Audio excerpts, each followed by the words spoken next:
Back with you here in the opening round with the 100th PGA Championship at Bellerive, and look who has made it in here, the Secretary of the PGA of America, Jim Richardson. Jim, how are you? I'm doing great, Brian. Thanks for having me in. You're looking good, my friend. This is a good color on you. Just trying to match you guys, but this is a really exciting week. The crowds are huge here in St. Louis, and I grew up and born and raised in this state, so it's great to be back home. How about the crowd support all week long, and then we see it already on a Thursday morning? I mean, St. Louis is such a great sports town to begin with, and have done just some amazing championships have taken place here. So to bring the PGA back to St. Louis for the third time, the second time here to Bellerive, it's pretty special. We're really seeing the crowds, the members here at Bellerive are engaged and supportive of this event. The city of St. Louis is unbelievable, coming out in droves to support the players, and I think it's great. We've got some of the best players in the world playing a championship venue, and they're playing in front of huge crowds. What more would you want? And the Gateway section has done a wonderful job in their assist with this championship, along with Ozzie Smith. Well, the PGA Reach, which is our foundation right now, was the brainchild and vision of some individuals from the Gateway PGA section. Josh Riley, the former executive director, and Allie Wells, the current executive director, and their staff really were the push behind it.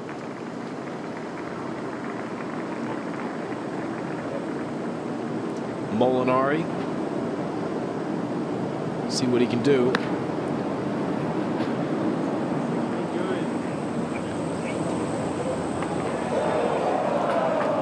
That's a gutsy shot.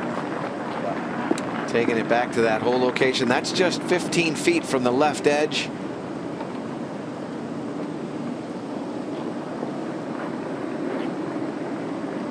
Allie Wells is new to that position with the Gateway section. She worked for the Gateway, but new into the executive director role. They've got great leadership with Ozzie Smith, as you mentioned, Michael, who's the president of their foundation and so actively involved in everything going on here in the Gateway section. Talk about a guy that loves to compete and loves golf.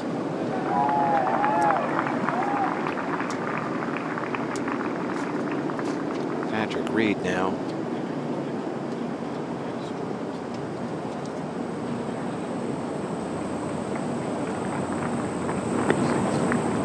That sounded a little bit fat.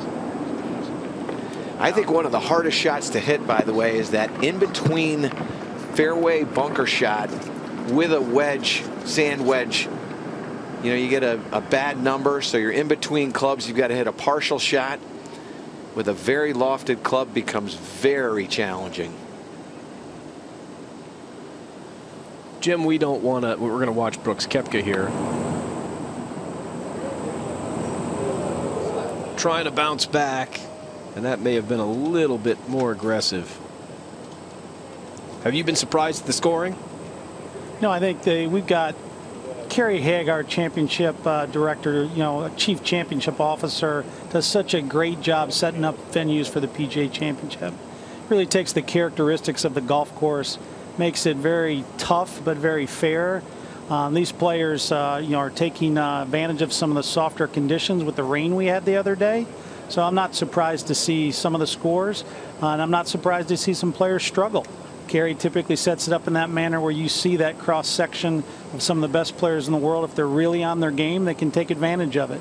And if they're just a little bit off, they're going to get exposed for the PGA Championship. One of the unique things about this major championship is the inclusion of 20 PGA professionals. I know you're extremely proud of those participants, but share, if you will, as a PGA professional, what it means to you to see some of your PGA professionals participating in this event.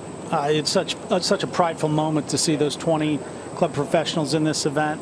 I think they really represent the 29,000 members so well. PGA members teach the game. They manage some of the best facilities around the country, but also some of the best players. They prove it coming to this championship and competing against the biggest names. And I think of individuals, like Matt Dobbins from the Met section, who's got a great game and has played in this championship, or Bob Sowers from Ohio, who's been a great, phenomenal player for a number of years. We've really got some great professionals from around the country, and it's wonderful that they can showcase their talent here at the PGA Championship. Reed will have that for par. can we look ahead for just a second to a quick turnaround? And Michael and I have already talked about it a little bit, but this tournament in May, at the beginning of the golf season for a lot of the country, certainly makes sense. What do you think about this event moving then? Yeah, no question. We're very excited about it as an association. We think it gives a great opportunity for us in the run-up to kind of the start of the golf season. There's always a lot of excitement, obviously, in the run-up to the Masters. We'll also have that from the Masters all the way to the PGA Championship next year in May. But really be able to promote some of the great things that our members are doing around the country with player development and junior golf, and really bringing new people into the game. But we're going to be taking it to some phenomenal venues with the move to May as well, too.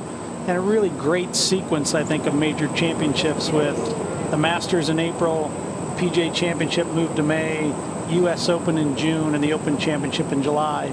You know, for one of these great players that really gets on a hot stretch early in the year, they're really going to have a chance to win not only one, but possibly a few majors next year and in the years ahead. And there's a look at the schedule of majors in 2019, and he's got his own graphics department, Jim Richardson. He's really good. But you don't become the now approaching vice president of the PGA of America. What has your secretary experience been like for us? No, it's humbling, Michael. I think being able to represent our members in different fashions in the golf industry, it's very humbling. I've had so many people that have helped me throughout my career, so many members that have helped me on several different jobs that I've had. There's no way I'd be able to take on a role like the secretary position without so many golf professionals, so many family members, and especially my wife and daughter really supporting the things that I do on a daily basis. I think so many people don't understand, BK, the number of days and nights that the secretary, vice president, and president of the PGA of America spend away from their family. Christy and Mary Claire do. Yeah. They do, and it's great. You know, they're here with me this week, one of the few times we can do that because it happens in between the school year. But, you know, my wife knows how passionate I am about the PGA and about the things that we're trying to accomplish. So she knows it's something that I absolutely love. She knows it's a part of who I am. And I think that's inherently what all PGA members are. Usually being a PGA member is not just a job. It's kind of a way of life. It's an adventure. It's ingrained in who you are. You know, it's part of your kind of inherent DNA as an individual, that kind of service attitude and wanting to really help people enjoy this great game of golf. This is going to be Patrick Reed for his par. Try to keep from dropping back-to-back shots here.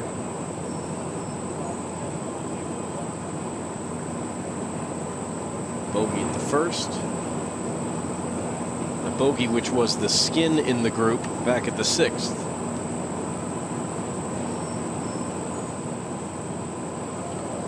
That'll be a bogey here too. A lot of swing to the left back in that portion of the green.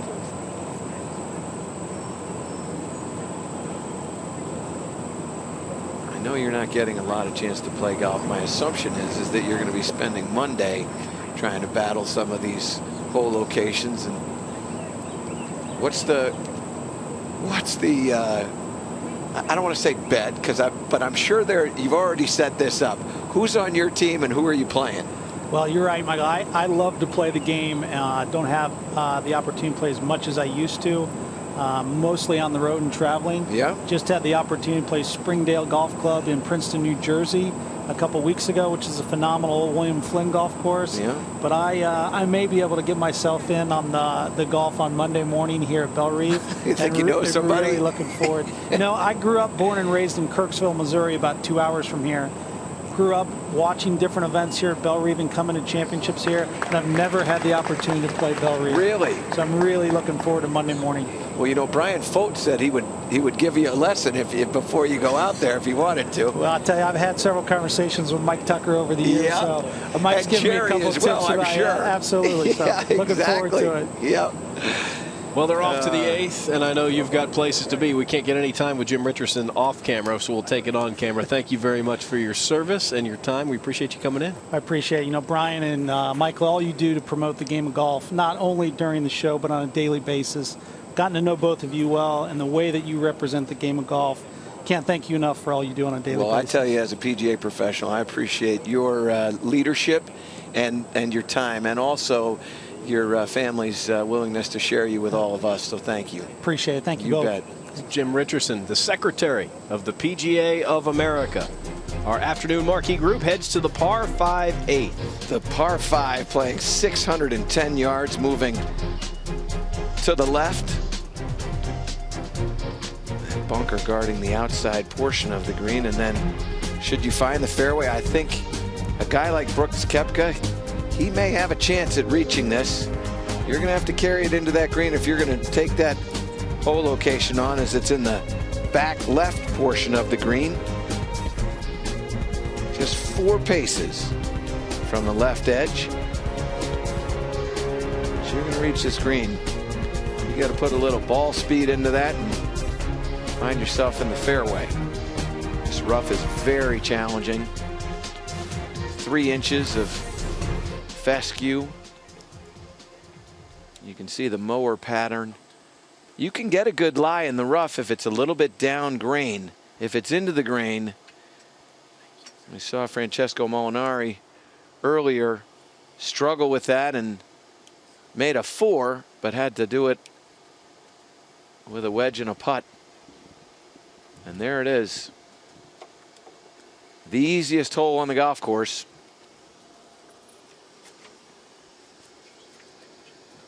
Only 2 par 5s. You got to get them when you can.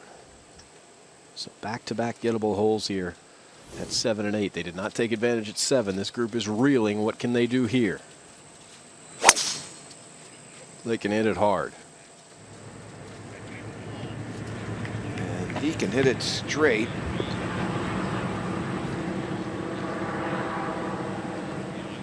And there you have it. 185 ball speed. That's his fastest ball speed of the day. Tell you about the frustration level.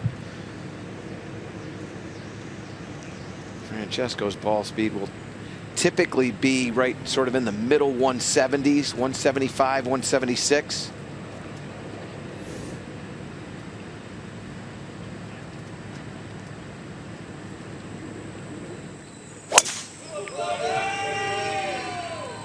That may have been a miss hit. He kind of worked underneath that 171.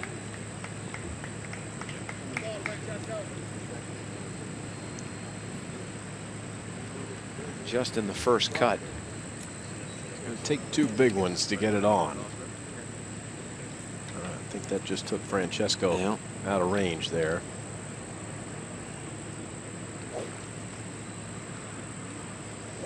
What about Patrick?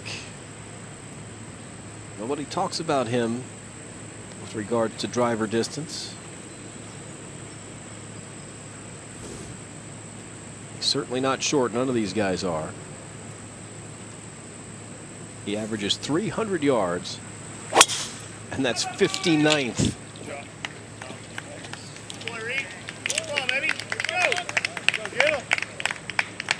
Oh, that ball jumped around for him. He's got it in the down grain side. So Patrick Reed may be able to have a look. Brooks Koepka certainly will. They're taking different paths down the 8th fairway. Christian Potts says you can get jailed in some places for murdering a golf ball like Brooks Koepka does. And he put the hashtag PGA champ in there.